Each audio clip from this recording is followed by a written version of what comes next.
that today is October 1st, the 70th anniversary of the takeover of China, which is considered by many around the world as a national tragedy for the Chinese people. 70 years under the control of the Chinese Communist Party. The Epoch Times was created to answer that problem. It was founded in the United States in 2000 in response to communist repression and censorship in China. It was founded by Chinese Americans who themselves had fled communism and sought to create an independent media to bring the world uncensored and truthful information about what's going on in China.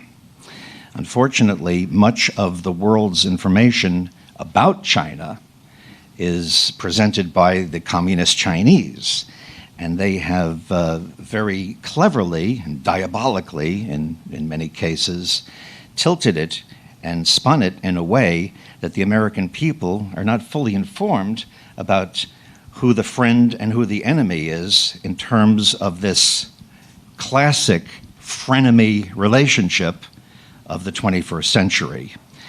The Epoch Times, in this period of time, about 19 years now, has received numerous awards for reporting and design, including from the New York Press Association, the Society of Professional Journalists, and the Society for News Design.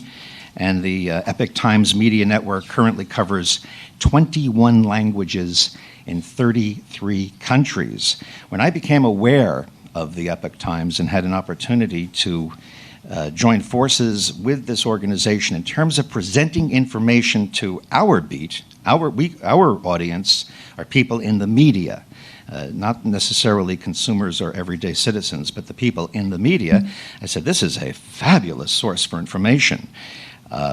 There are many stories out there about the Epoch Times. They have been criticized by the Chinese government, and some American outlets take that and think that that's truth.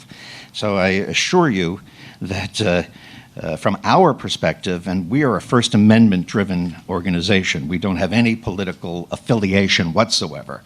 For free speech, this is a really, really good source of information for the American public and the American media. And along the way, I personally have had the opportunity to meet some wonderful people. We have on the panel, I'm going to give you a little introduction for everybody, and then we're going to jump into it. And I guess I'll try to go from the right to my right to the left. From the talk radio world, we have John Batchelor here, and you can see on the chart who everybody is. And John Batchelor has been on WABC and syndicated across the country since September 12th, 2001, another historic day after the fall of the Twin Towers, and WABC recruited him. He's a scholarly individual and does a very, very content-rich talk show about modern life in the 21st century, and he has been there ever since. He's one of the best talk show hosts in America and a member of the Talkers Heavy 100. As a matter of fact, everybody on this panel is a member of the Talkers Heavy 100. We have Dana Chang, Dr. Dana Chang, next to John Batchelor. She grew up in China. After graduating from one of the top 5 universities there, she came to the U.S. on a full scholarship for a PhD program in physics. And then after she got her doctorate degree, she worked in the insurance industry for more than 10 years. And then in 2000, after observing an onslaught of Chinese Communist Party lies and their perspective of the Falun Gong religious group, which we'll also be talking about during this session, she and a few friends decided to start an independent Chinese media, the Epoch Times. So Dana Chang is one of the founders of the Epoch Times, and she's been leading the China News Reporting Department for the past 15 years. We have a talk show host next to Dana, who is also one of the leading talk show hosts in America. He is a scholar, he's a lawyer, and he's a law professor and broadcast journalist whose nationally syndicated radio show, syndicated by the Salem Radio Network, is heard on more than 120 stations across the country. He's a graduate of Harvard College, the University of Michigan Law School, been teaching constitutional law at Chapman University Law School since it opened in 1995. You see him on TV all the time. He was very effective back during the media coverage of the 2016 presidential race when There were a lot of Republicans on the stage as opposed to Democrats. It's hard to believe that we're already going into the next cycle and are there as time flies when you're having fun. Professor Hugh Hewitt is with us, and it's good to have you, Hugh. Thank you for being here. Next to Hugh is a shockingly informative reporter who is one of the smartest guys on this subject that I have ever had the pleasure of talking to. His name is Joshua Phillip. He's an award-winning investigative reporter and a senior editor at the Epoch Times. He's a recognized expert on, listen to these terms. These are terms that were unfamiliar to me until I really got to know Joshua Phillip. Unrestricted warfare, asymmetrical hybrid warfare, subversion, and historical perspectives on today's issues. His 10 plus years of research and investigations on the Chinese Communist Party, their subversion, and related topics give him unique insight into the global threat and political landscape. Then we have next to Joshua, a gentleman from San Francisco, Nan Su, who's been a journalist for more than 16 years. What's interesting about Nan Su, well, one of the many interesting things about Nan Su, is that he was a radio talk show host in San Francisco Bay Area between 2003 and 2009, having a show in Chinese for Chinese Americans working very hard to assimilate into life as members of the U.S. community, which in itself, considering the differences in the roots and the culture of China and the U.S., is a remarkably difficult thing to do. And he has been very effective as a lifeline between U.S. culture and the homeland China for the millions of people in the San Francisco area and across the country through NTD TV, which is carrying this broadcast all around the world, and is a senior reporter for that organization and also has articles written in the Epoch Times. So Nan Su, thank you for coming and joining us. And all the way on the other end of the stage, rounding out the panel, is Tom Sullivan, another extremely distinguished radio talk show host and a television talk show host who many of you may know from the years he had a show on Fox Business News.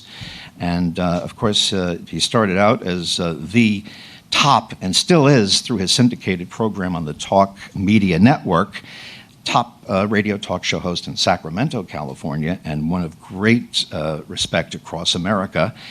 He is one of the leading experts, in my opinion, of good, fair, unbiased information about business. And one of the many areas of one of the planks of the stage of information between the United States and China is business and the economy. I was quoted as saying the following. I'm reading my own quote. The Chinese Communist Party is determined to ultimately exercise worldwide control over economic, communications, intelligence, and governmental activities in the 21st century. It's a very important statement. And for a guy like me who's apolitical, that's pretty political. But we're talking about something that's important enough for even yours truly, who's very deftly avoids being labeled. I do not mind being labeled as somebody who is part of sounding the warning that we have to be very, very astute about our relationship with China. I'm unreading my quote. I'm actually off message here. So let me go back to what I said. There's no way the U.S. can hide its head in the sand over this dire threat to American interests. It's imperative that news talk media hosts be as informed as possible about the subject of U.S.-China relations. One key aspect to this situation is the growing urgency of the communist resistance movement by the Chinese people themselves. And this is why it is very important for the folks watching this across the country who are in the talk media to understand that there's a huge difference between the Chinese people and the Chinese Communist Party. And 70 years of power certainly is enough to do a tremendous amount of brainwashing so that many people who are Chinese are not sure exactly how they fit with their emotions and their opinions and their feelings into the bigger picture of humanity, where there are many other types of government. And this is not only in mainland China, but throughout the world, especially the growing population of Chinese immigrants presently living in the United States. So that being said, I'll say one more thing, and then we're going to start talking to the panelists. When I talk about Chinese, the threat of the communist Chinese government, I'm not talking 20th century fear of a military invasion, although as we're speaking, there is militarism going on in Hong Kong today. Shots have been fired, so I'm not whitewashing that, but I'm not talking about some type of mutually assured destruction scenario that most of us, being immigrants from the 20th century, here in the strange new world of the 21st century. I'm not talking about invasions and bombings and all of that, although that's always possible, and militarism is part of this. I'm talking about a more insidious form of control, where you do business with your enemy. You have mutually beneficial relations while you are at war. This is a whole new paradigm, maybe not that different than things that have happened in the past, but it's very prevalent in the 21st century, and it is extremely prevalent in the relationship between the United States and China, and takes diplomacy, business acumen, and most importantly, from my perspective, an informed media. So let's go all the way to the other side of the panel, and I think I'm going to start with the hosts, and then we're going to get some facts. I ask everybody, please keep your remarks to 2 minutes and 30 seconds at most, so we can really cover a lot of topics. Tom Sullivan, from a business standpoint, how would you describe the importance of the U.S.-China relationship? Well, China, it's kind of a sleeping giant. It's very quiet about the way that they are trying to gain worldwide control. And President Xi this morning, at the beginning of their 70th anniversary celebration, I'm paraphrasing, but basically said there is no power in the world that is going to stop us. And they have their 2025 plan. So I think this story is going to ramp up much more than it has. But I also look at China it's been 15, 20 years since I was in Shenzhen. And I said at the time, Shenzhen is one of their free economic zones where you had to apply as a citizen to be able to go there and have freedom economically. The only people that were there were young people. It was a city of people in their 20s. It was a farm field 15 years before I got there. It looked like Manhattan when I finally arrived. So they have built this economic zone up, and you have to stop and think, how are they going to give people freedom economically without giving them freedom politically? And I don't think you can stop the freedom of the country if you are giving them economic freedom. So that's been 15, 20 years that I know of, and Shenzhen is still alive and well. And the people, I was there on a holiday where the young people were going home. They were waiting at the train station, and they had sheets wrapped up with things like pots and pans and silverware and blenders and things like that.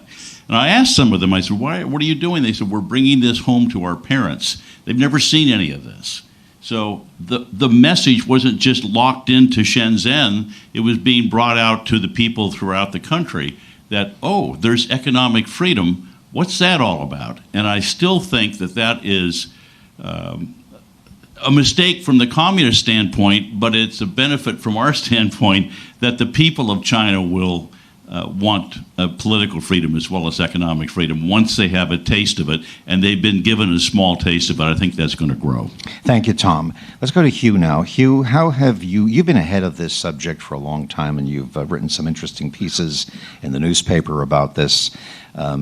Give us a quick overview of your general take as a talk show host on this subject. Thank you, Mike, and thank you. I think Michael and Talkers are doing an amazing service to the talk radio community in promoting the importance of this issue for their programs, and I believe the clear interest in it. This very morning, the 70th anniversary, had Admiral James Stavridis as my central guest at audio and transcripts at hughhewitt.com, talking about what he called an inflection point, the military parade in Beijing today in which hypersonic missiles were displayed. Hypersonic missiles represent an iteration of defense capability that is not common in the United States and for which we have very inadequate defenses.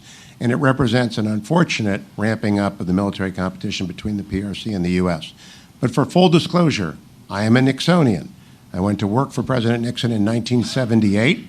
I worked with him in San Clemente on 2 books, The Real War and Leaders. I spent hundreds of hours with him. I went back to work with him in 1989, 1990 when he was building the library in Yorba Linda. And I'm presently, in addition to working for Phil Boyce right here in the front row, the president and CEO of the Nixon Foundation. And we put on conferences about U.S.-China relations because the Nixonian-Kissinger worldview is that coevolution must occur, it must be peaceful, and that the PRC and the U.S. cannot be enemies. We are like Lincoln. We must not be enemies, we must be friends, but impediments to that friendship arise every day. I was in Hong Kong in the beginning of the year. No more beautiful city in the world, no more vibrant city in the world. Our thoughts and prayers are with the demonstrators in Hong Kong, and I also hope with the officials in Hong Kong that they find a way to meet the needs of the people of Hong Kong. I personally believe that the party would be served by religious liberty in Beijing and throughout the country. I personally believe that if they would adopt that, they would find that Christians especially make terrific citizens in the People's Republic of China. But I am concerned that that coevolution that Dr. Kissinger talks about in his book on China, perhaps the most important book for an American to read. It's been out for 10 years, but it still remains the most important book. They ought to read the epilogue to it again and again about the Crow Memorandum that preceded the war between Germany and Great Britain in 1914. 7 years before that, Crow warned that when there are only 2 superpowers, and there are only 2 right now in the world, the United States and the People's Republic of China, they have to be very careful to avoid maneuvering that results in collision that was not anticipated. And he added that if there was one diplomat alive in 2007 who had known what was coming in 1914 to 1917, they would have done everything to prevent it. Everyone on this stage and everyone in both countries have to be committed to preventing that collision. Thank you, Hugh. And now, John Batchelor. You've had a chance to hear comments from 2 of your colleagues in Talk Media and my introduction. What are your thoughts that you would like to share at the outset of this conversation? Thank you, Michael. Good morning. I report on China routinely with my colleague Gordon Chang every Wednesday for 10 years. I learned a deal, and I'll pass the 3 things on that I believe are the challenges for the present leadership in Beijing, the Communist Party leadership, Xi Jinping, but it's a large collection of men who are and men who want to be the leadership of China. 1, I've learned that there is no successor. Xi Jinping has not named a successor. That is a profound weakness in any country. No matter the remarks Tom mentioned and Hugh also explicated on the basis of rolling out their missiles, without succession, there is no strength. 2, demography. The catastrophe, the Communist Party, wasn't just mass murder in the 20th century. It was the one-child policy. There is no replacement for the present generation in leadership. It doesn't exist. That means hard times and a transformation that is not obvious. No other country has ever made it, so we'll see if they can handle it. Right now, they have a shortage of workers in their factories, shortage of workers of that age. The ones who were there, who are created the boom the last 25 years, have moved on. And 3, and this is very difficult each week, but this is my recommendation for when you report on China. It is non-transparent. The colloquial way of saying that is everything you're hearing is propaganda, including and the. It is non-transparent. There is nothing trustworthy about information from the Communist Party. Nothing, including and the. Those 3 things, no successor, a demographic catastrophe, and non-transparency tell me that right now this is not stable, China. It is not stable. And rolling out the DF-21 this morning, or the DF-17, or whatever they call the DF-41, their missiles, that underlines, for me, that they know they're not stable.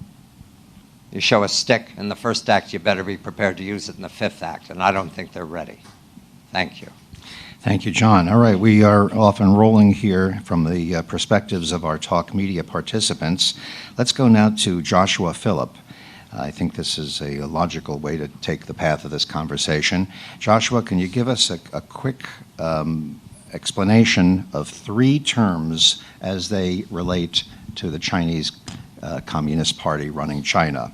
And that is unrestricted warfare, asymmetrical hybrid warfare, and subversion.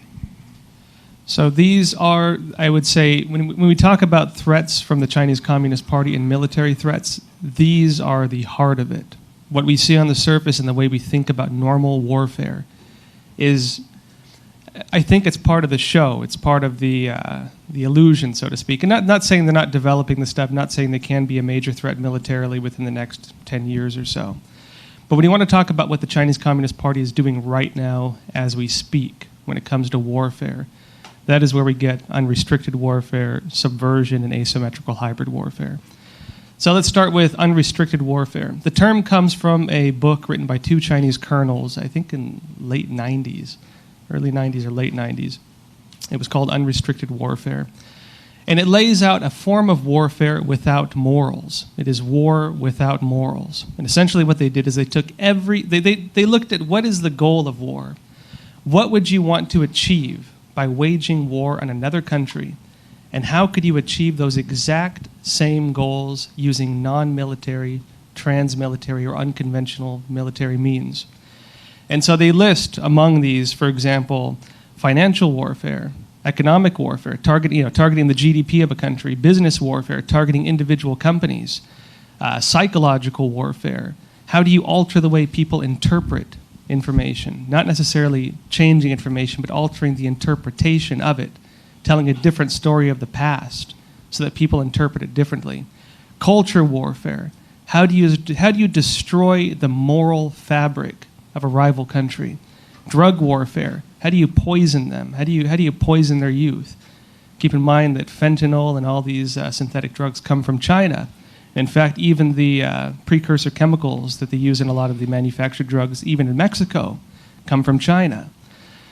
This gets into trans-military. I mean, there's a whole long list of these tactics. Trans-military, things like cyber warfare, when we think about cyber.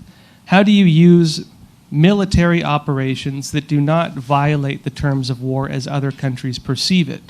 Keep in mind that when Barack Obama indicted those Chinese hackers, those hackers were with Unit 61398. 61398 was one of at least 22 operational bureaus under the General Staff Department, 3rd Department. That's a signals intelligence branch of the Chinese warfighting department. Next to that is a second department, or was, it's the human intelligence, and 4th department being the electronics intelligence, the guys hacking our satellites and these kinds of things. That was the war-fighting branch of the Chinese military. Why were hackers, Chinese military hackers, stealing intellectual property from American companies, operating under the war-fighting branch of a country's military? Something to think about, right? Now, of course, it's been reorganized now. It's a strategic support force. Basically, when they got called out, they restructured things and changed the names, essentially. This gets into things like when we get into asymmetrical hybrid warfare. Hybrid warfare is kind of one of the buzzwords. It's how do you use these different unconventional tactics in conjunction with each other. I should step back that the military stuff, when we talk about the real Chinese military, this is when we get into programs like Assassin's Mace and the Three Warfares Doctrine. Three Warfares Doctrine adopted into their military code, right? Three Warfares Doctrine: psychological warfare, media warfare, and legal warfare. Creating smoke screens using lawsuits or stalling things in courts. Using and manipulating the legal systems of other countries. They have a phrase called strangle you with your own systems. They look for soft points in your culture and in your legal systems. For example, if a Chinese spy gets arrested in the U.S., they'll have groups go and file lawsuits and say this is racial discrimination and these kinds of things. They know our soft points. They know our cultural soft points. That's 3 warfares. When we get into media warfare, how do you control what information can be exposed to the public? How do you manipulate journalists in other countries? How can you insert your own opinions and experts into their list of contacts and these kinds of things? When we get into asymmetrical hybrid warfare, that's, of course, kind of the newer term. They use it a lot for Russia, or they call it short of war tactics and these kinds of things. That's just using these in conjunction with each other. And then we get into things like, the military things. That's when you start getting into the real terrifying stuff. Things like the Assassin's Mace program. And basically, they built military tactics that don't look at fighting the United States military head-on. They look at destroying the things that enable our military. Don't fight the jets and planes. Destroy the satellites, destroy the GPS systems, and suddenly the bombs can't find their targets. Suddenly the jets can't navigate. Don't kill the troops. Destroy their communication systems. Make it so they can't talk to each other. They can't coordinate with each other. Don't destroy the equipment. Destroy the electronic systems within those equipment. Don't destroy the infrastructure. Kill the engineers who allow it to run. Kill the people who make it operate. This is how they look at warfare.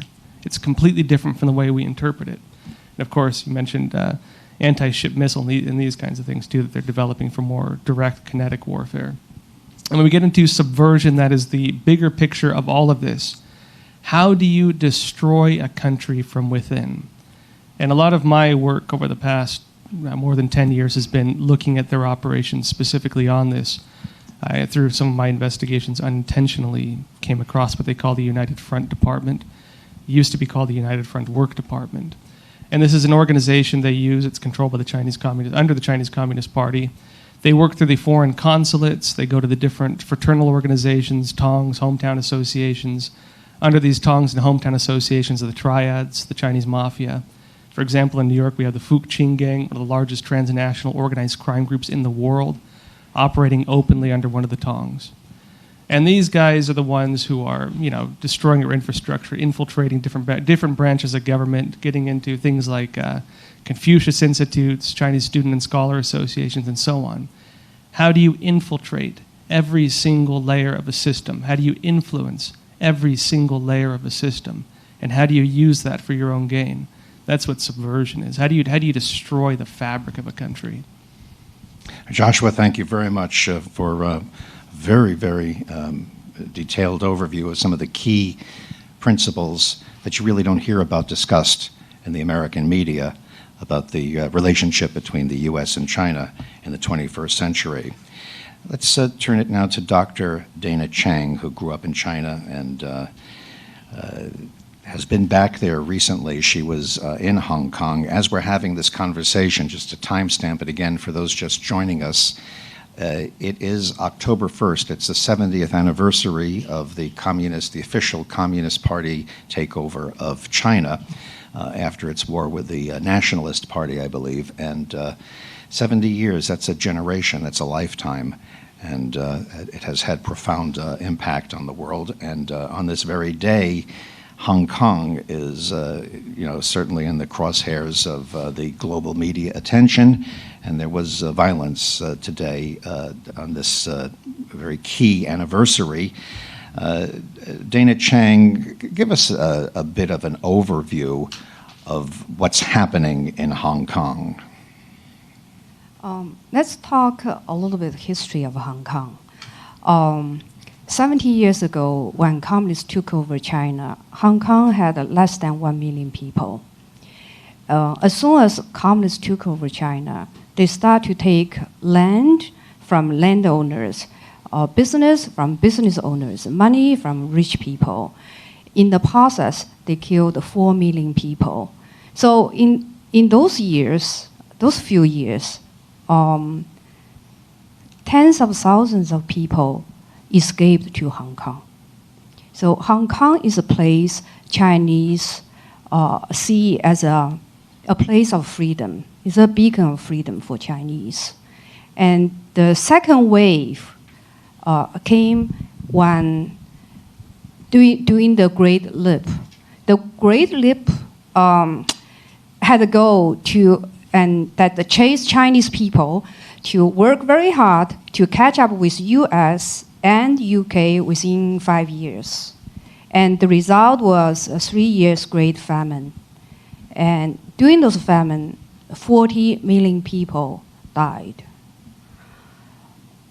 And those years, Hong Kong people lined up in the post office sending food to their relatives and friends in mainland China. And a lot of people risked their lives trying to escape to Hong Kong.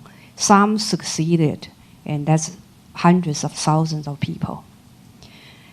Then, during the Cultural Revolution, high school graduates were sent to the remote countryside. It's hard labor work. So many of those young people escaped to Hong Kong. So there's a province next to Hong Kong called Canton. Parents teach children to swim from little on. And the education is, if you swim well, if you are strong, you can swim to Hong Kong. So Hong Kong people, a lot of them run away from communist ruling. They fear communist. They resist communist. After Tiananmen Square crackdown, Hong Kong people held annual anniversary to memorize those who died on Tiananmen. And young people grew up in those education. When UK hand over Hong Kong to China, there are two important agreements, international agreement. One is Sino-British Joint Declaration. Another is U.S.-China Policy Act. These two agreements is based on the promise Beijing made to Hong Kong.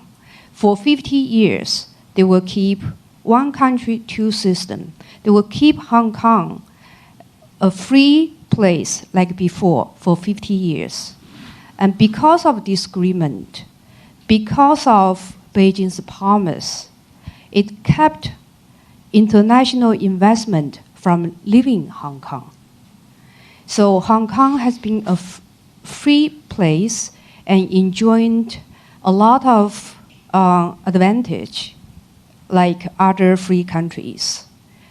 Now, during the last 22 years after the handover, Hong Kong people have seen that their freedom has been eroded.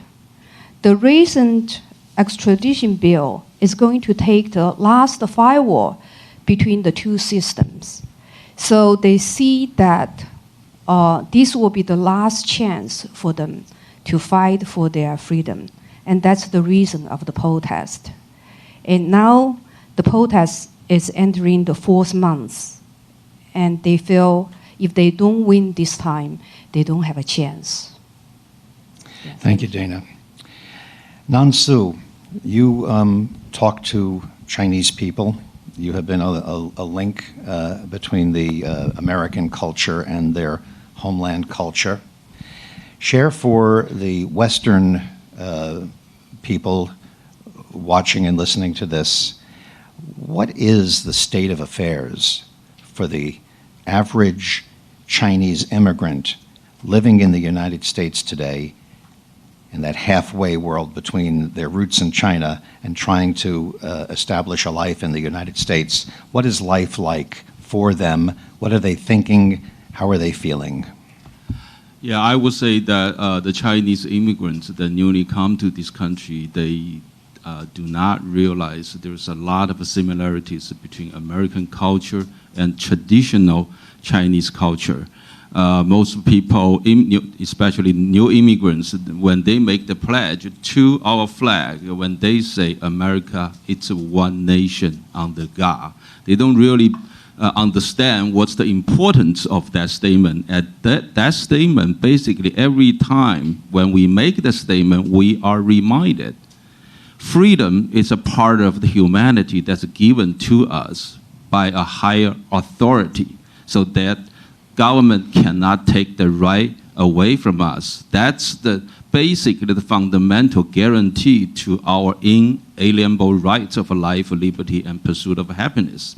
Now, traditional Chinese culture has something very similar to that statement, because in Confucianism, the emperor is supposed to treat earth as his mother and heaven as his father. Basically, that guarantee that emperor, in the modern terms we say government, above the government or emperor, there is a layer of moral and ethical standards that government cannot take away.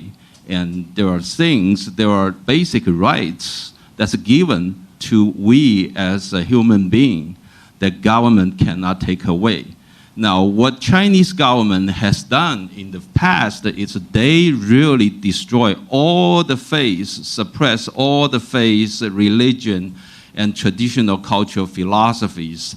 Then therefore, today's China, there's only two layers of a relationship left, that's called government and people. Now, in that kind of a social setup, the government becomes the standard.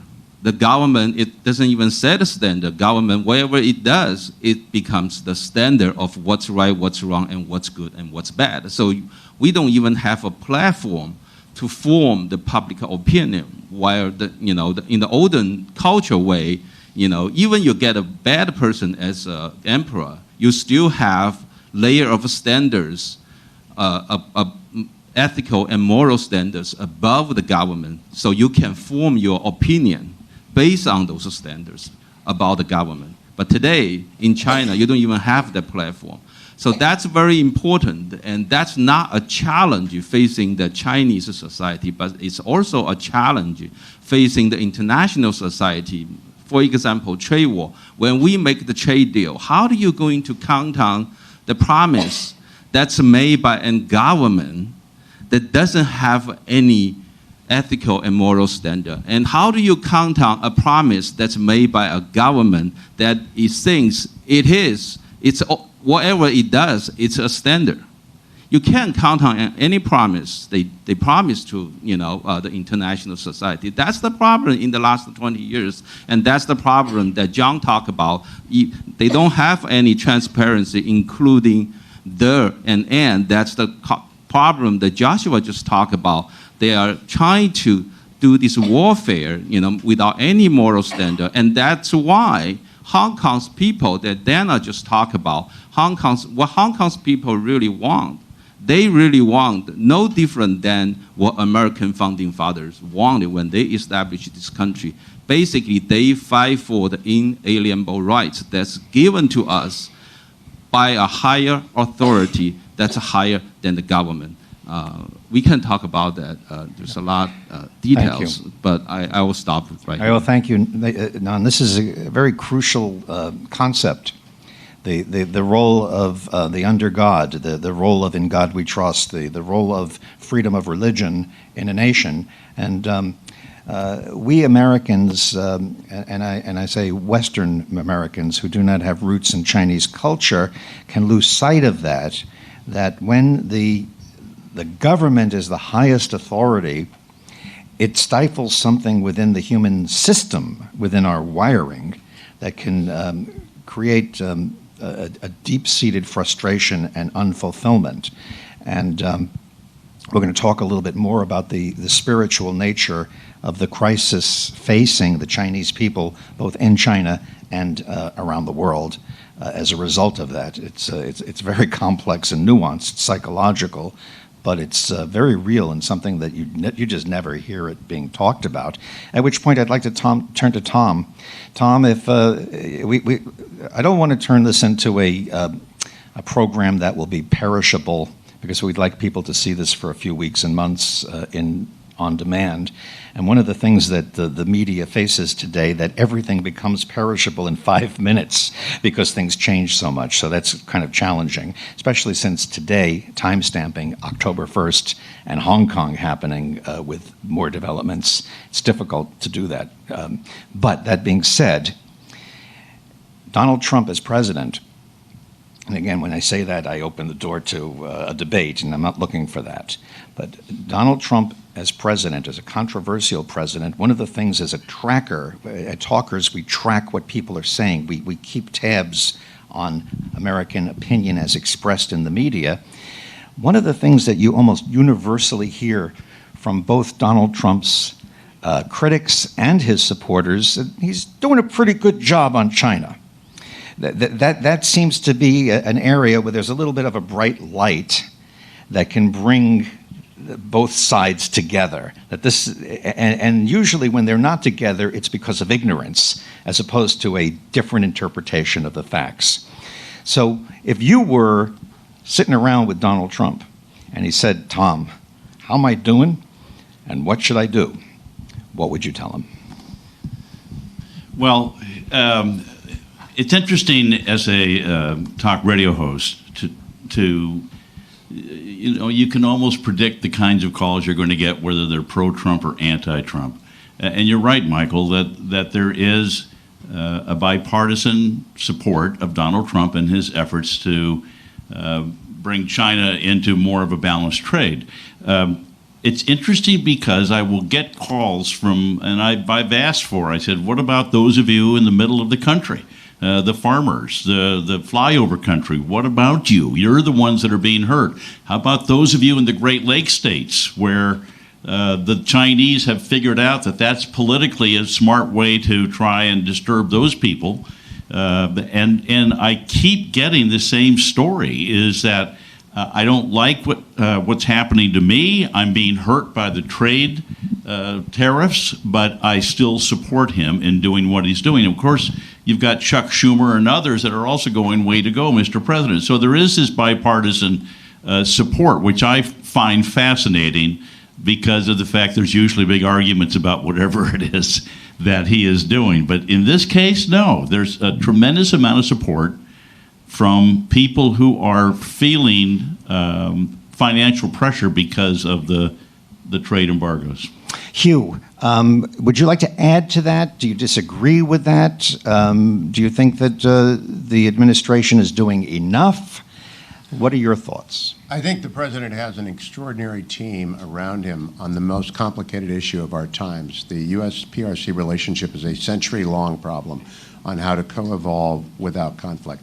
Secretary of State Pompeo, the new National Security Advisor Robert O'Brien, the new Deputy National Security Advisor Matt Pottinger, the head of the CIA Gina Haspel, these are all old China hands, meaning that they have studied the relationship between the United States and China for a long time. He also is buttressed by, in the Congress, something called the U.S. Legislative Executive Joint Committee. And I would encourage everyone watching to go and watch the hearings that were held, co-chaired by Democrat Jim McGovern, who's chairman of the House Rules Committee and an ally of Nancy Pelosi, and Senator Marco Rubio, who's a ranking member on foreign affairs. They just had this commission. They had 5 people from Hong Kong come. And 5 people from Hong Kong's testimony is riveting, absolutely riveting. It's important for every American to know every aspect of this. And I think Donald Trump has put together a group of advisors that is second to none in terms of realism and on the need for coevolution and cooperation. I'd also encourage every American to be aware of something that I've heard a lot of, and I would defer to my Chinese American friends on the panel and in the audience. There is a fear in the Chinese American community of a new McCarthyism directed at them, that the ubiquitousness of Chinese achievement and the ubiquitousness of a superpower's reach for information has led to the suspicion of many Chinese Americans on whose side are you. I've never met a Chinese American who wasn't 100% American, 100% America first. But they tell me, because of my position in the Nixon Foundation, that they are deeply troubled about growing suspicion about them. It's important we talk about that and that we realize that the governments have to get along, but the peoples must get along. And Donald Trump has made that distinction. I think he's made that distinction well. Thank you, Hugh. John, you can add to anything that Hugh and Tom said. That's your opinion. But if it's mostly in agreement, I'd like your take on there's a certain level of hypocrisy that exists in the commercial side of things, where Americans realize there's a problem with China. You hear them complaining about China making products that are flooding the market, that are cheaper. They may have slave labor, you hear all that, but they're the first ones to run out to the big box stores and buy Chinese products. How do you suggest that Americans resolve this desire to get the best deals on household goods, sneakers, clothes, products, consumer items made in China? Almost everything is made in China. And dealing with a consciousness that is aware that we're in an economic struggle with this country. The Chinese business model is broken. It's not going to be put back together again. It's Humpty Dumpty. There is no going back. The observation about Chinese goods, that was then. This is now, and there's a transformation of the low end moving to other countries. Vietnam is featured recently in the Financial Times. They're eager. So is Indonesia. So is Central Asia, where I've just come back from. They're eager. They're ready. It's going to take time, but there is no going back. This is an evolution of the ability of our economy. We're the best in the solar system for shopping. We inspire everybody in the world. We inspire them to the degree that these are just the beginning of the best times. Shoppers everywhere. All right, we'll shop without the Chinese business model. The Chinese business model was based on, no fancy words here, they have cheap labor and they take our money. That was the Chinese business model. Adjunct to that was they steal. Okay, you want to do business with pirates? Fine. It goes on for a while and then you realize, hey, I don't have to do this. Why? Because there's a better way. We can do business with people who don't take a portion of my money and keep it. That's what the Communist Party does. They're a RICO Act. They take a big piece of that profit and they keep it for themselves. So there's no going back. I'm aware that there are industries in this country damaged by the tariffs. There's no going back. So make the transition is what I learn and what I tell my audience and what I hear when I do Chinese reporting. We're in the midst of the transition now. This panel is evidence of the transition. This panel doesn't exist under Barack Obama. This panel doesn't exist under George Bush. This panel certainly doesn't exist under the Clinton administration making a decision to allow China with that bad business model to join the WTO. This panel exists under Donald Trump, and that's a credit to him. Thank you. Let's go now over to Josh. How strong are the communists in maintaining control over the largest population in the world? I've heard people say the same thing is going to happen to the Chinese Communist Party that happened to the Russian, the Soviet Communist Party, that they'll fall under their own weight. Do you see this as a imminent or a long-range possibility? I would say there are two factors to it. One, the Chinese Communist Party is extremely unstable right now. Internally, they're not confident in their ability to hold power, and I think Hong Kong is a clear example of that. People are willing to risk a repeat of the Tiananmen Square massacre. They no longer fear death. They fear the Chinese Communist Party taking over their country more than they fear death. And you have to think of what that means, what the internal culture inside China is like. One of the issues you have, as Nan Su pointed out, when you destroy people's beliefs and culture and traditions, you destroy the bottom-up form of government. Now, different countries have different standards on this. In say, the United States, there's the church and the family in the old system, and unions and these kinds of things kind of work as the bottom-up form of stability for a society. When you were in China, and really for most of its history, there was no government below the county level. The lowest form of government was the county magistrate. And below that, you had tongs, fraternal organizations, family associations. This bottom-up form of government where people were able to govern themselves with moral standards and values. The Chinese Communist Party destroyed that. And once you destroy that, you can only maintain control over a society to the extent that you can say, following our laws and following our rules is more in line with your self-interest than opposing us. You see? And as soon as people feel that they no longer have that self-interest over risking death to stand up against it, then the country's going to collapse. Things are going to collapse. For most people inside China, a lot of that's based on financial security. Even with that, the Chinese Communist Party is struggling on how to maintain some kind of ethical standard, which is why you have things like the social credit system where they're monitoring every single person, building databases on every person, who they're friends with, what they're purchasing, putting EMG, I think it's called, monitoring headsets on kids' heads in schools to see if they're paying attention, these kinds of things, right? Electrolethogram type technology. I mean, the Chinese Communist Party can't control them anymore. That's what we're getting at. And I think they're afraid of losing control. At the same time, the Chinese Communist Party realizes this, as he just mentioned, that basically one of the things the trade war is doing is companies are leaving China. When they leave China, they're not coming back.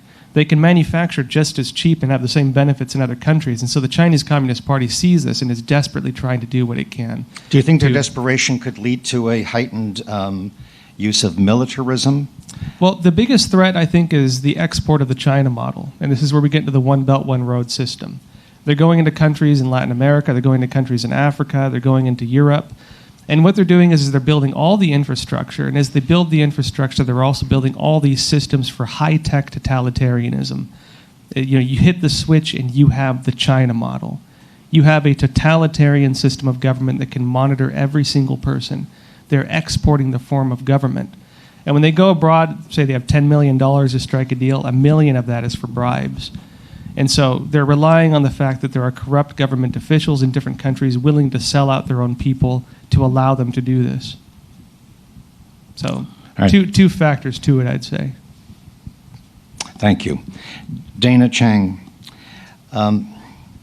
when you were involved in the launching of the Epoch Times back in the year 2000, the story goes that you did this after observing an onslaught of the Chinese Communist Party lies in their persecution of the Falun Gong religious group. And I find it very interesting that Falun Gong, a lot of the impression that the media and those interested, most people don't know what Falun Gong is. It just doesn't exist in terms of the general American consciousness. But those that do study these things have a distorted view of Falun Gong. And I certainly do not mean this to be an endorsement of it as a religion, but more to protect it as a religion. Tell us a little bit about Falun Gong, but what's going on in China and what has gone on in China in terms of persecution of people who practice this emerging form of spiritual observation, and also tack on to that the state of journalism, because you are now involved in journalism with the Epoch Times, which is obviously not a favorite publication of the Communist Chinese. So tell us a little bit about that. Okay. Falun Gong is cultivation system. It teaches 5 sets of exercises and teaches the principle of to be truthful, to be compassionate, to be tolerant. When it was brought to the public in 1992, through word of mouth, it quickly spread all over China. Within 7 years, till 1999, 70 million to 100 million people were practicing that. So that number scared some communist leaders. So they organized a survey. They basically sent spies into the group and tried to find out what's going on, whether there's any threat. And the result of survey is, they basically cultivate their xinxin. They do exercise. They try to be good people, and there's no threat there. And on top of that, it saved the country a lot of medical bill. And at that time, all the medical cost was covered by the country, by the government. So from the premier to a lot of high-level officials did not think it's a threat. However, at that time, the leader of the Communist Party was Jiang Zemin. He rose to his position after supporting Tiananmen Square crackdown. He was promoted to the position from Shanghai. At that time, Deng Xiaoping could not trust anyone in Beijing after the Tiananmen Square crackdown. So he got into the position. He did not feel secure. He was not elected by people. He was not popular. After learning that Falun Gong has been so popular, and especially many high-level government officials and Communist Party members practice Falun Gong, out of jealousy of its popularity, he ordered the persecution. And at that time, even the highest level official around him did not agree. But because of the system, dictator system in China, he ordered the persecution. So during the persecution, especially at the beginning, a lot of the books and then the cassette were crushed, and many people end up in jail. They have to choose whether you give up or you stay in jail. And a lot of people have been sent to the labor camp. In the last 10 years, the one aspect that have been talked about a lot in media is organ harvesting. And these Falun Gong practitioners have been arrested and put in the camp and put in a live bank. Then the whole country, especially the military hospital, systematically use them as a live bank for organs. International people travel to China to have organ transplant. So according to their body type, they will find a matching organ and take the organ and kill people. And there are a lot of other aspects that have not been brought to the public because China has this very tight control of information, and we believe in the near future we will know more. Thank you. Any comment by anybody on the panel to what has been said thus far in terms of something that is just bursting up within you that you want to discuss? Can I jump in on religious liberty? Yes. I don't know that what was just said is true. I don't know that it's not true. I do know that 1 million Muslim Uyghurs are in re-education camps. That's been proven by the West and docked about at the Department of State as being an assault on religious liberty. I do know that where religious liberty is allowed, South Korea, it is a dynamic, economically vibrant, and absolutely thriving country. I do know that where there is not much faith tradition in Japan, the economy has been stagnant for about 20 years. If you want to have a stable regime and economic growth, I mean, you would like clone Baptists. Baptists want nothing to do with the government. They were founded in the United States as a separatist sect. They want nothing to do with the government. They don't want political power. You would say the same thing about post-Vatican II Roman Catholics. They don't want political power. They want the freedom to worship. I think the biggest challenge, I don't know much about Falun Gong at all. I know they have been persecuted. I just don't know. But I know that the United States has an obligation as a young country, 400 years old, to persuade an ancient civilization, 4,000 years old, the Middle Kingdom, that the best choice for the future is religious liberty because it allows you to prosper and to maintain civil order. And I believe that national security with Chinese characteristics, President Xi's famous phrase, means stability over anything else. Organized religion produces stability. We have to persuade not just this generation of Chinese leaders, but every generation of Chinese leaders that religious liberty is in their self-interest. I want to add to that something that's been said, but it just can't be said enough. And then we'll move on from Falun Gong. is that so much of the perception of what Falun Gong is about has been put into the American consciousness by the communist Chinese. That we turn to the communist Chinese to, oh, even the communists don't like them. How good can they be? And this is one of the greatest distortions currently happening, from my opinion and research, in terms of the discussion of freedom of religion and how it relates to contemporary issues. I see you're wiggling there, Tom, so what do you have to say? I don't mean to be the heathen here on the panel. I'm all for religious liberty. Maybe it's because of my background. I'm thinking economic liberty is probably the key if you want to really get the country to move more to the Western model. And just on that, this whole business about, we never talked about the trade tariffs yet.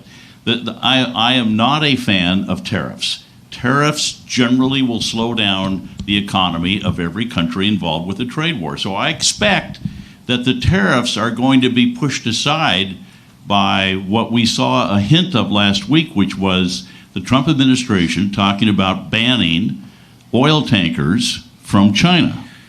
That changed the price of an oil tanker to $45,000 a day because they're scrambling to find tankers because the Chinese have so many oil tankers. If they start with oil tankers, what's the next item? Is banning ships from China from arriving at our ports. And that is how they get their products to us. And if they do that, we are now going to get into much more than a trade war. It will be a Donnybrook at that point. And one more item is they're talking about banning the investment. They floated it last week from the White House, it was Thursday or Friday, banning investments that you and I can make in Chinese companies by, the easiest way is not allowing Chinese companies to list on the American stock exchanges, the NYSE, the NASDAQ, and so forth. I think that's where we may go. If you want to ramp up this fight with China and make it an economic war, that's where they're going to go, as after the money, after the trade, instead of trade tariffs, because trade tariffs hurt everybody. Thank you.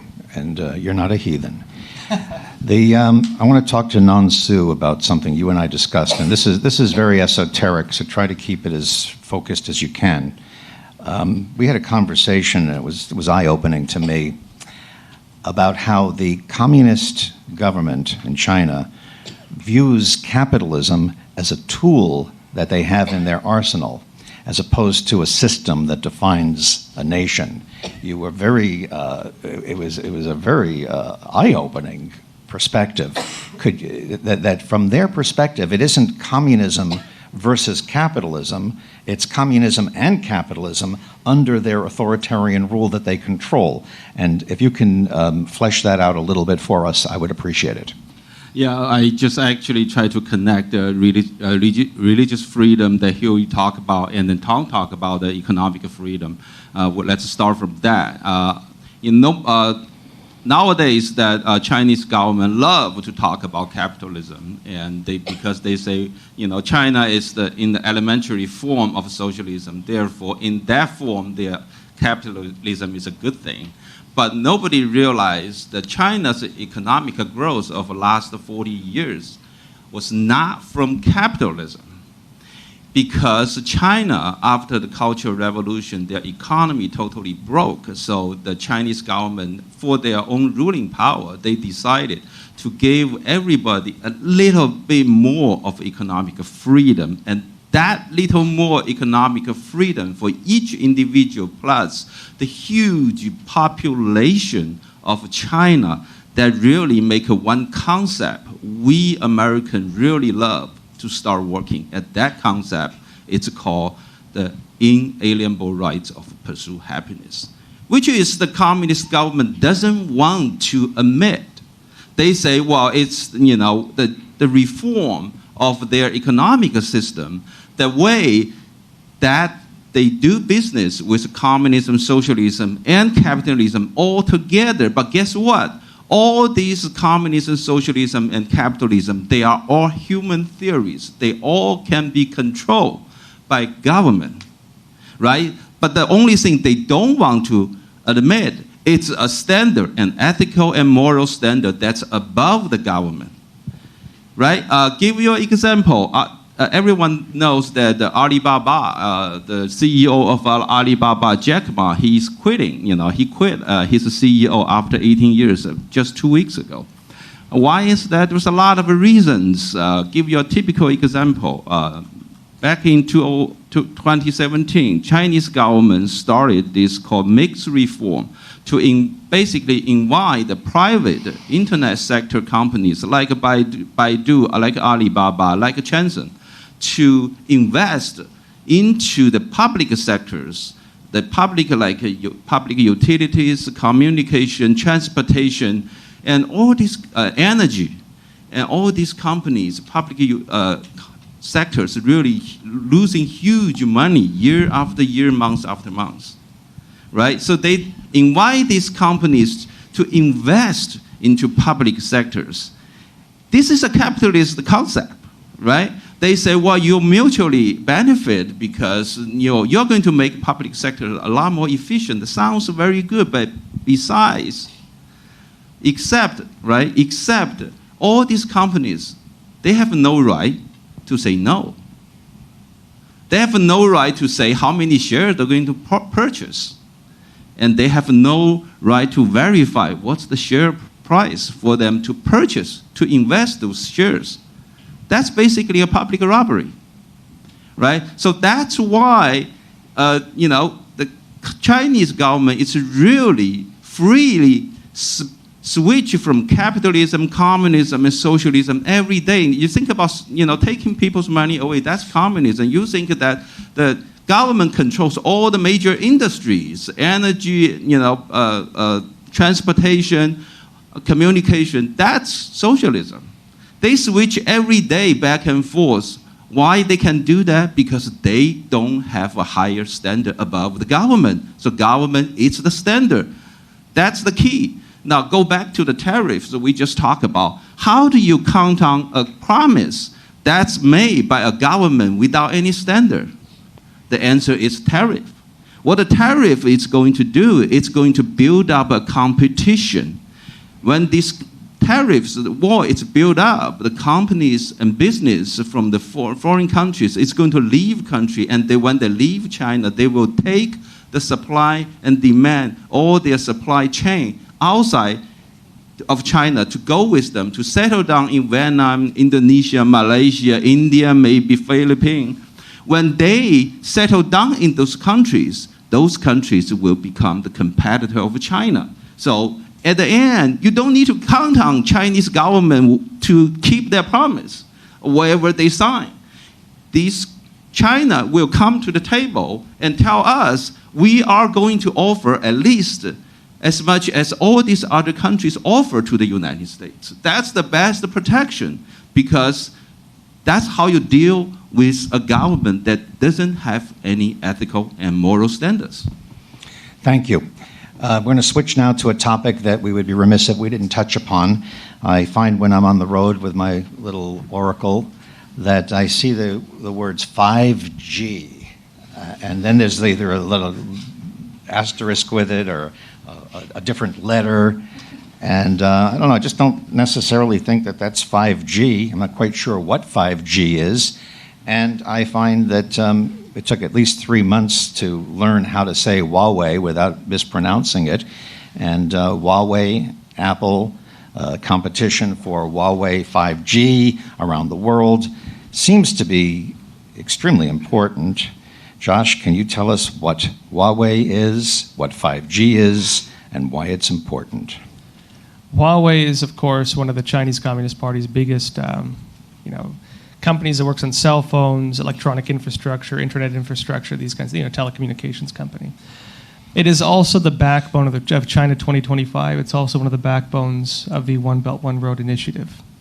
And I think this is where we need to be clear on what it is. It's not just a normal company. It is the backbone of two of the Chinese Communist Party's key programs for exporting power, exporting control, and for exporting the China model. Now we get into 5G. This is, of course, kind of the next generation of internet, Wi-Fi, this kind of stuff. It's not a normal internet system either. It can also control electronic systems and these things. The big question is what happens when a country controls permeating kind of signals that can access electronic systems, that can access Wi-Fi, that can access every device. Suddenly you have them. You have no more privacy. You have no more security. You have risk of health problems even. I think people talk about this. Of course, it's hard to say because we don't really know the effects of it yet. The Chinese Communist Party is not as good at it as it likes people to think it is. This is important to mention. In fact, of course, it can do it to an extent, but it needs a whole lot more infrastructure than, say, a U.S. system would need. And so they're not that efficient at it. But they are aggressively moving into other countries through the One Belt, One Road initiative, and they are building this infrastructure. And as I mentioned before, they're one of the things they're doing when they implement this is they're implementing all of their social control systems. This is how they gain control of countries. This is where we go beyond, I think, touching on what you two both talked about, the elements of industrial warfare. What is industrial warfare? How do you seize the means of production? What does it mean when a country seizes the means of production of another country? And how do you achieve that? That's a communist goal, right? Well, you go in there and you make economic deals, you make infrastructure deals, you get them into debt traps. And you build their infrastructure, you control the infrastructure you built, and you make them give you their natural resources and control of their critical infrastructure in exchange for it. You seize control of that country by controlling its GDP and by controlling its main economic systems. So a few examples of this. When the Chinese Communist Party was going into Australia, just as one small example, they had a big rail company. It's kind of getting off of Huawei, but showing kind of how they operate. They had a state-run rail company going. Now this company can sell below. They can sell at a loss. They can do things at a loss. They go into Australia. They underbid by like half of what everyone else is bidding. The other two largest rail companies go out of business. They buy control of the third. Suddenly they control the entire rail industry, and suddenly they control pricing. Then they can do whatever they want with it. Once they control it, they do whatever they want with it. They own that country. They go and they buy the copper mines, the iron mines. They go and they buy the dairy farms in New Zealand. You look at what is the lifeblood of a country, and you buy control of it, you influence it, you use different underhanded means to gain control of it, and you suddenly control that country's finances. This is what they're doing. This is how they operate. And so Huawei is a big piece in terms of the real official model of exporting this, the real official model of going into other countries and accomplishing this. And once they build it, once they build the infrastructure, you are dependent on them for sustaining that infrastructure. If they get you into a debt trap, you're going to owe them for the foreseeable future. You're going to be in their pocket. You've been subjugated. So essentially, that's what Huawei is. Are you worried? Personally, I mean, how serious is this threat compared to, say, in the 60s and 50s when people were building bomb shelters? And because it sounds daunting. It's a threat to the, I would say, religious and economic freedom of different countries. It is a threat that the Chinese Communist Party could be exporting its form of government. And it is a totalitarian system that wants to control every part of your life. Thank you. In light of all of this, John, where is John Batchelor? Where is the U.S. foreign policy, just in terms of diplomatic relations and how we reach out to the rest of the world? Is it falling short? And if so, what does our State Department and our foreign policy need to do going forward in general? That's a good one, Michael. U.S. State Department, foreign policy falling short. Wow, what do they have in common? All right. Right now, the U.S. State Department is in turmoil, not just about East Asia, about other parts of the world we could talk about. The Trump administration is within a year of re-election. So, theory says, in a re-election cycle, America's incoherent. The short answer is we're incoherent. But there are very well-informed people who used to be on my show and then went into government. I'll get them back. Bolton's coming back. They're very well informed. That information, to summarize what we've heard today, that information is in the hands of the people who are the U.S. government. No one's fooled. Pottinger, now deputy director, Matt started with me back in 2003 when he was reporting out of Beijing. I remember him getting ready for the Marine Corps and retching one morning because he'd been doing wind sprints in Beijing. Matt and I used to talk about Beijing as a wannabe country. And then we hit the Olympics of '08. Matt went off to war, served in Afghanistan. Colonel now, retired. Very well informed, speaks the Mandarin. To my knowledge, he probably speaks the Cantonese as well. Very well informed. Worked for Bolton, now works for O'Brien. Very well informed. Lighthouse, very well informed. I could go down the list. Larry Kudlow, very well informed. That means we put a stop to it. It's over. What was the Chinese business plan of piracy, theft, RICO, whatever you want to call it. You want to call it something friendly like bad business practice. It's over. Gordon and I talk about this all the time. Gordon Chang and Daily Beast. He's always on television. He's in Korea right now because they're having a big rally. I'm going to talk to him on Wednesday night. Gordon puts it this way, and it's funny. Hu Jintao was about 5.5 feet tall. Xi Jinping is not 10 feet tall. He's not. He has no successor. He's weak. The Communist Party has demonstrated its weakness. 5 things they can't solve. They can't solve the slowing economy. Can't solve it. They grew 8.2, 8.1 every year from 52 until they hit a wall about 2016. 2, they can't solve the fact that the US is no longer a friend. We're an adversary. They can't solve it. They created it. They can't solve it. Oh, and our regular friend in Asia is with us on this one too, Japan. Can't solve that. 3, can't solve Hong Kong. Can't be done. Going to talk to Hong Kong tonight. Claudia Rosette's there. She sent me a video last night. They're children. That's who these protesters are. They're children. Xi Jinping lost them. Can't solve it. 4, they can't solve Taiwan. Can't be done. They got an election in January. Taiwan gets it. Can't solve it. And 5, they certainly, no way, never going to solve the Uyghurs. Can't solve it. Now, if you summarize today, where's American foreign policy? Fully informed of those 5 things. We're in a very good place compared to where we were 4 years ago, compared to where we were 20 years ago. The Chinese miracle is over. Now we're dealing with an aspirational culture of consumers who want to learn how to make their children great again. Thank you. Thank you. Now, one more area of interest, and that is North Korea and Russia. And I'm going to open this up to anybody that raises their hand first, because I think you all have an interesting angle on this. What is China's situation, and how does China play into North Korea and Russia? Anybody want to go for it? Nobody. This is great. All right. I'll give you the brief.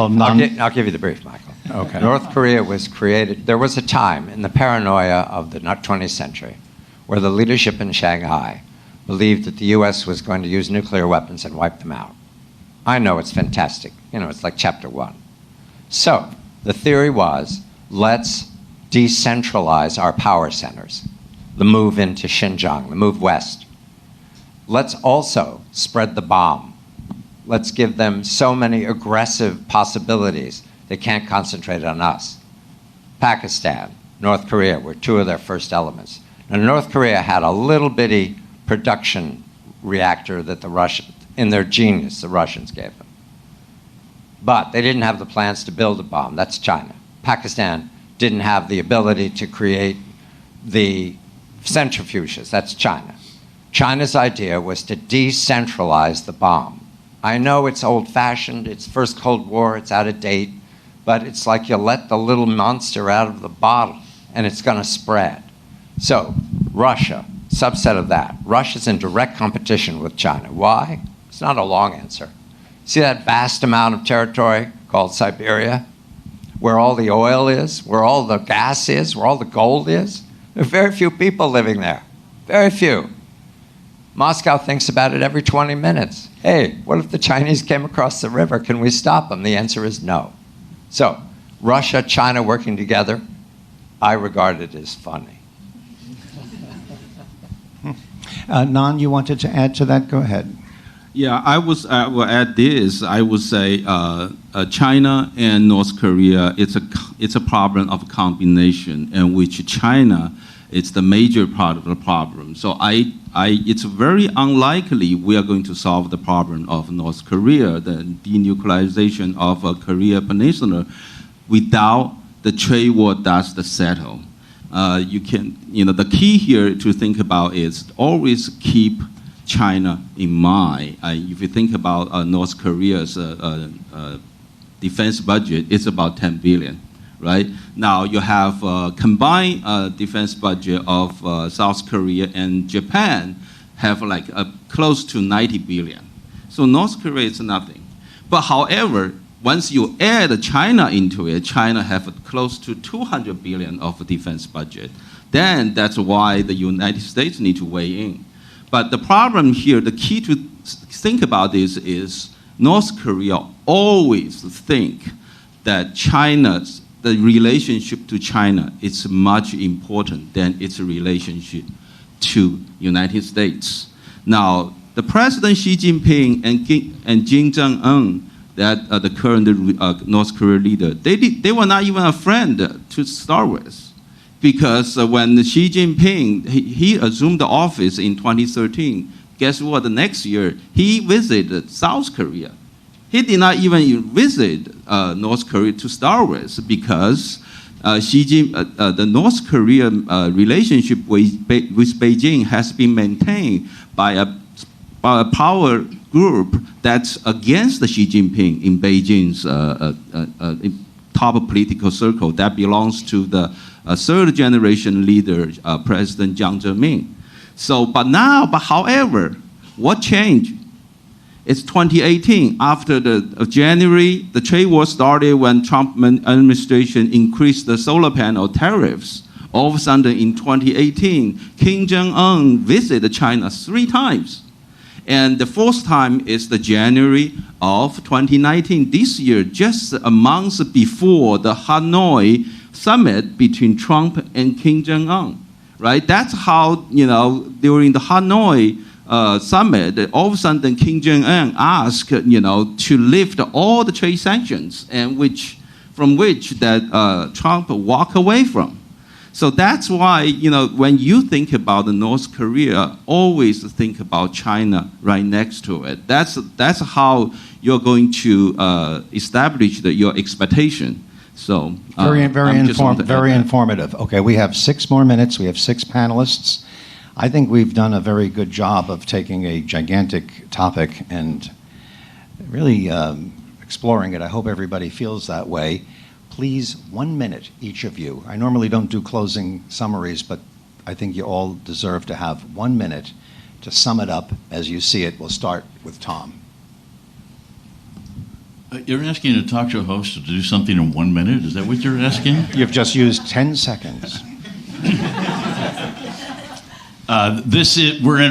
We've entered into a new phase from when Nixon went to China, from the entrance and the acceptance of China into the WTO.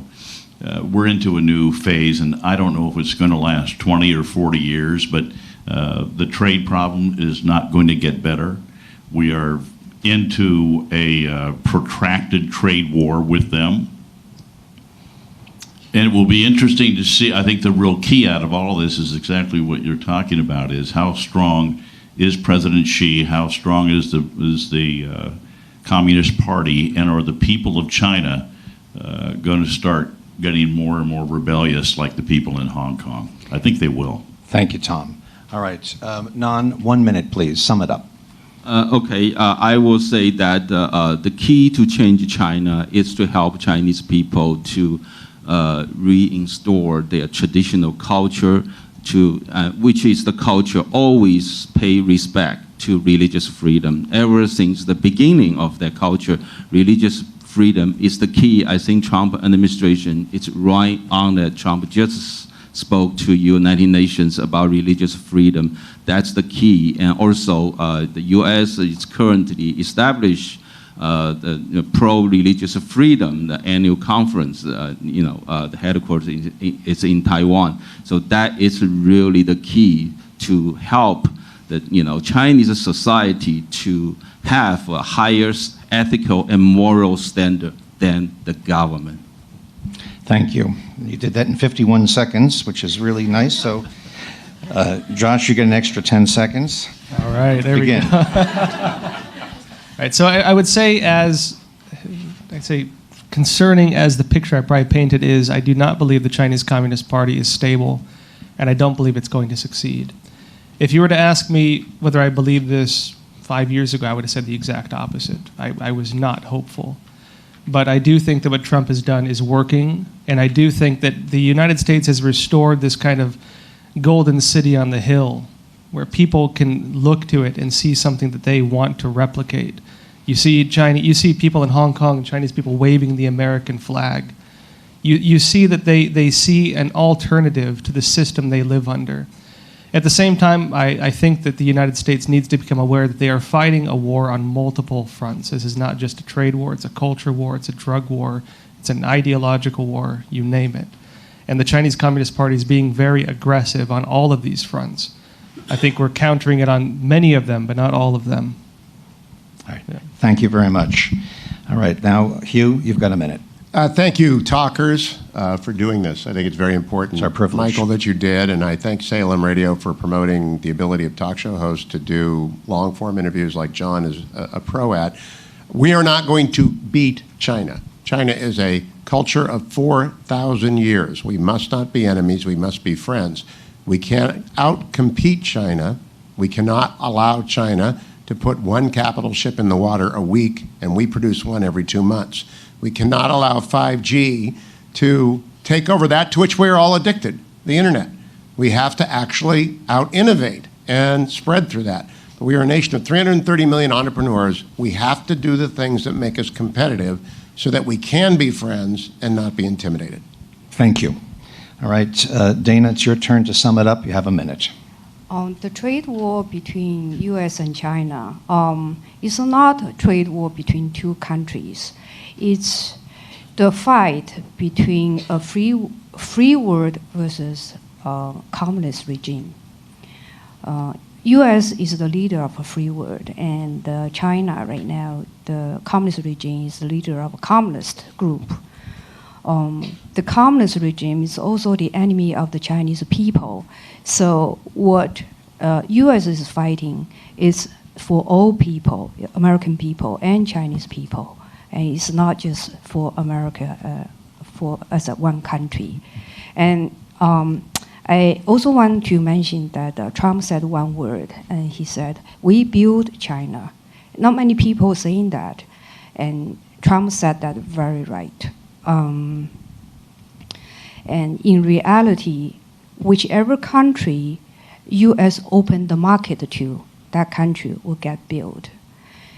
During the Cold War, when U.S. was fighting with Soviet Union, U.S. opened the market to Japan, Singapore, Taiwan. It's the national strategy to build up those countries to oppose communist expansion.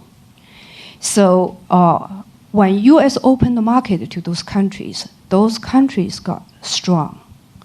And when Soviet Union fell apart, U.S. opened the market to China and built China strong.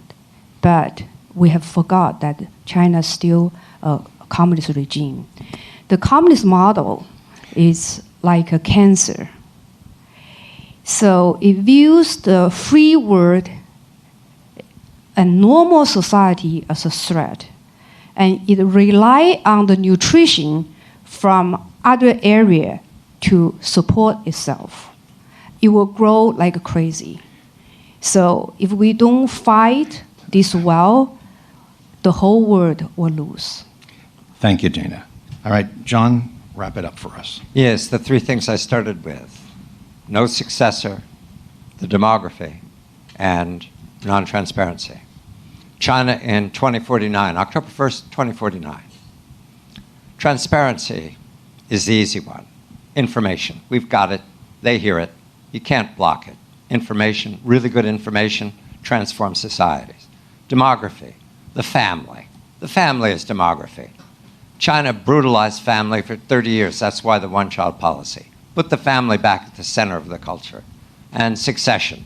That's a very arty way of saying democracy. Thank you. It's been a privilege working with this panel. It's been a privilege working with the Epoch Times. On behalf of Talkers Magazine, I want to thank everybody in our audience for joining us. For those of you who've been watching across the country and around the world through the facilities of the New Tang Dynasty TV, thank you very much. And this has been a real honor for me to moderate this panel. I think you all did a marvelous job of respecting each other's time and really bringing your best to the table. On behalf of all of us, thank you. Thank you very much.